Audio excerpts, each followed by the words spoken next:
Funny stories के लिए हमारा चैनल सिनेमा टून को सब्सक्राइब करो।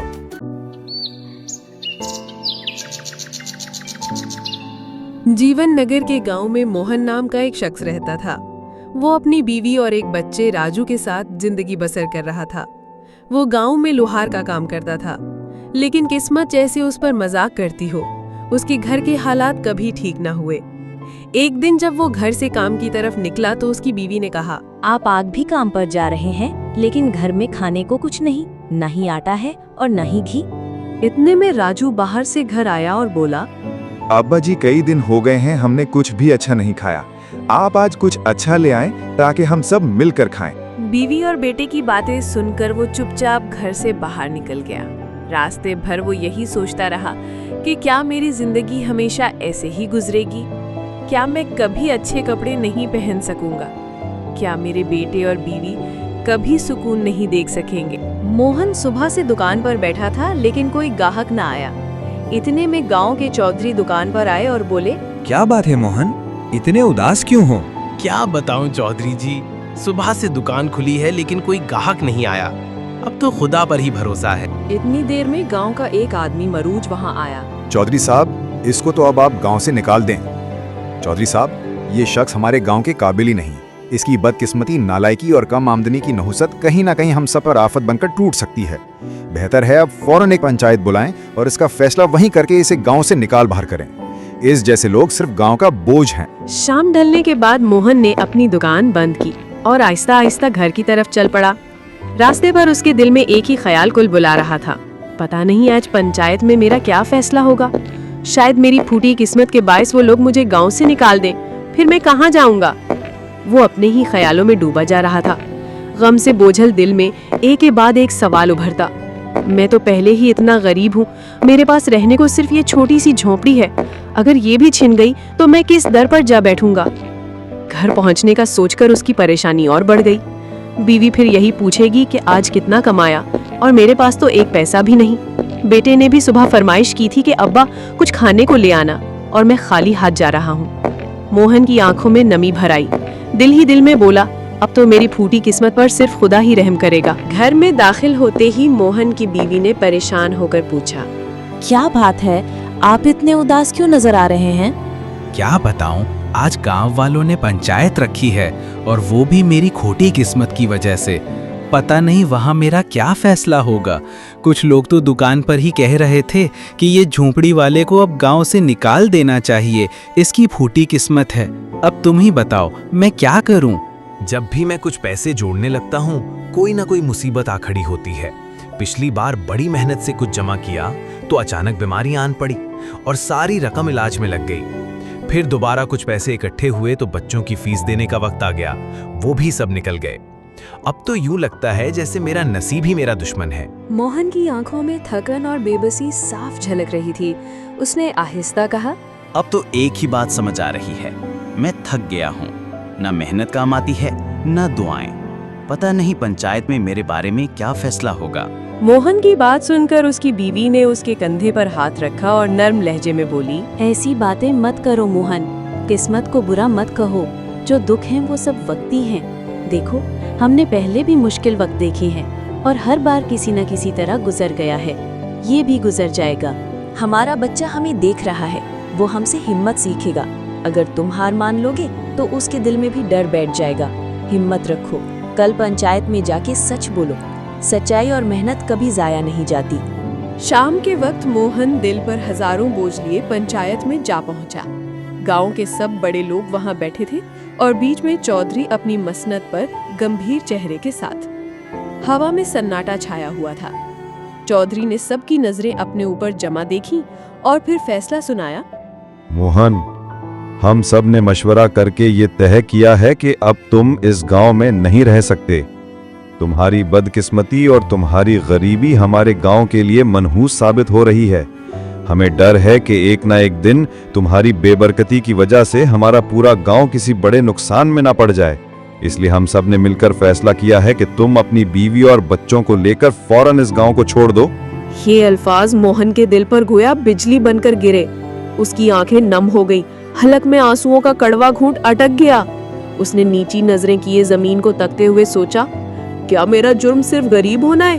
क्या मेरी फूटी किस्मत की सजा मेरे बीवी बच्चों को भी मिलेगी? पंचायत के सामने खड़ा मोहन बिल्कुल टूटा हुआ दिखाई दे रहा था। उसके जहन में सिर्फ एक ही सवाल गूंज रहा था, अब मैं अपनी बीवी और बच्चे को कहां लेकर जाऊं? मोहन अपनी बीवी और बच्चे के साथ झोपड़ी का दरवाजा बंद करके निकल पड़ा। उसने दिल ही दिल में सोचा, ये गांव मेरा नहीं रहा, अब जहां खुदा चाहेगा वहीं मेरा ठिकाना होगा।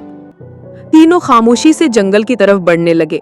रास्ते में सिर्फ जूटों की चड़चड़ाहट और बच्चे की आहिस्ता आहिस्ता सिसकियां सुनाई देती रहीं।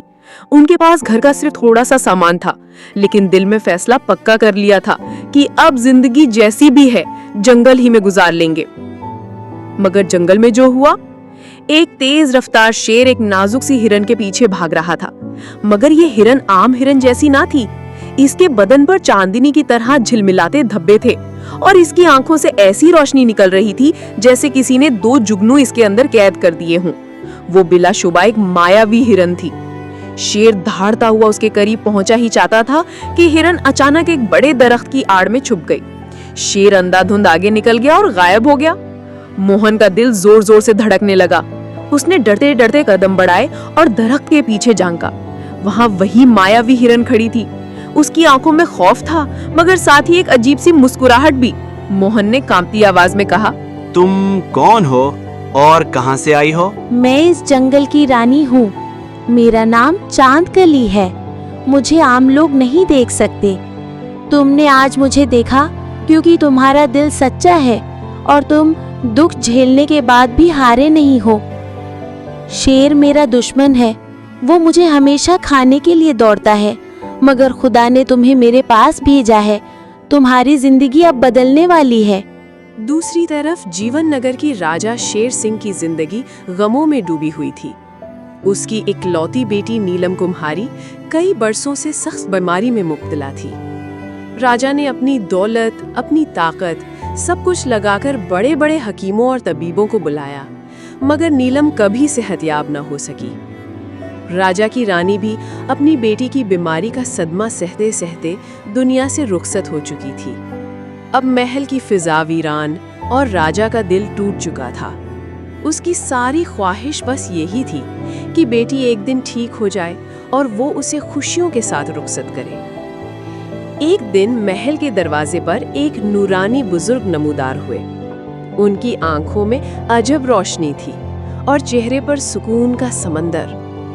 वो सीधा राजा के सामने जाकर बोले, राजा शेर सिंह, तेरी बेटी का इलाज मुमकिन है, मगर उसके लिए दौलत, सोना चांदी या बड़े हकीम कुछ काम ना आएंगे। फिर क्या चीज है जो मेरी नीलम को जिंदगी दे सकती है?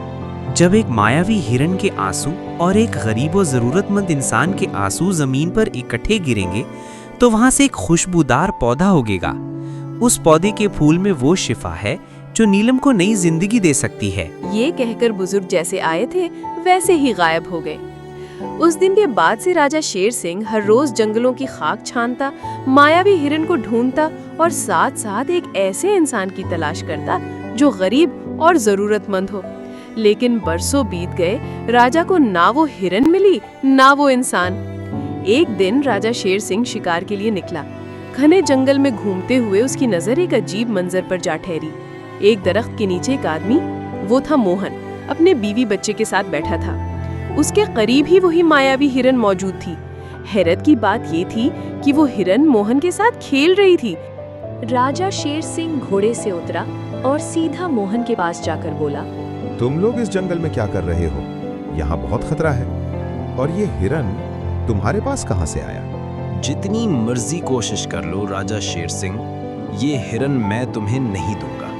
ये खुदा का दिया हुआ तोहफा है, जिसके बाद हमारी जिंदगी में सुकून आ गया है, और इस सुकून के लिए हम ये हिरन तुम्हारे गुरूर। अगर तुम ये हिरन मुझे नहीं दोगे तो मैं तुम्हें पकड़कर अपने महल में कैद कर दूंगा और हिरन भी ले जाऊंगा। तुम सारी जिंदगी इस महल की कैद में जलते रहोगे। इसलिए बेहतर है कि तुम फौरन ये हिरन मेरे हवाले कर दो। मुझे इसकी अशद जरूरत है। मोहन की आंखों से आंसू छलक पड़े। उस बेबस हिरन ने भी जैसे अपने मालिक का दुख महसूस किया और रोने लगा। उन दोनों के आंसू जमीन पर गिरे तो वो आंसू मिट्टी में जज्ब होकर एक खुशबूदार पौधे की सूरत में उभर आए। वो मंजर कितना अजीब था, दुख और रंज के बीच जन्म लेने वाली एक उम्मीद। राजा शेर सिंह ने उस पौधे को देखा और उसकी आंखों में एक चमक सी उभर आई। दिल ही दिल में बोला, ये तो वही पौधा है जिसके बारे में एक बुजुर्ग ने बताया था। हाँ, ये वही है। अब मेरी बीमार बेटी जरूर ठीक हो जाएगी। मुझे एक बुजुर्ग ने अपनी बेटी के इलाज के लिए ये नुस्खा बताया था, इसीलिए मैंने ये ख्वाहिश की थी। अब ये फूल मैं अपने साथ ले जाऊंगा ताकि मेरी बेटी का इलाज हो सके और वो दोबारा हंसने लगे, जी उठे और ठीक हो जाए। लेकिन एक बात मुझे अब तक समझ नहीं आई, तुम लोग इस घने और जंगली जंगल में आखिर क्या कर रहे हो? तुम्हारे साथ क्या मसला है और कौन सी परेशानियां हैं जो तुम्हें यहाँ ले आईं? मोहन ने चेहरे पर उदासी और मासूमियत समेटे बादशाह को अपनी पूरी कहानी सुनाई। कहानी सुनते ही बादशाह गहरी सोच में डूब गया। तुम्हारी मदद और सच्चाई देखकर मैंने फैसला किया है कि तुम्हें इस गांव का सरपंच बनाऊं। शान शौकत के साथ तुम्हें तुम्हारे गांव वापस छोड़कर आऊंगा और उसके बाद कोई भी तुम्हें इस गांव में तंग या परेशान नहीं करेगा। ये मेरा वादा है। यूं मोहन अपनी सच्चाई और हिम्मत के सबब गांव का सरपंच बन गया। उसके दिन दुख और तकलीफ से निकलकर सुकून और खुशियों में बदल गए। गांव वाले उसकी इज्जत करने लगे और हर कोई उसे अपना रहनुमा मानने लगा।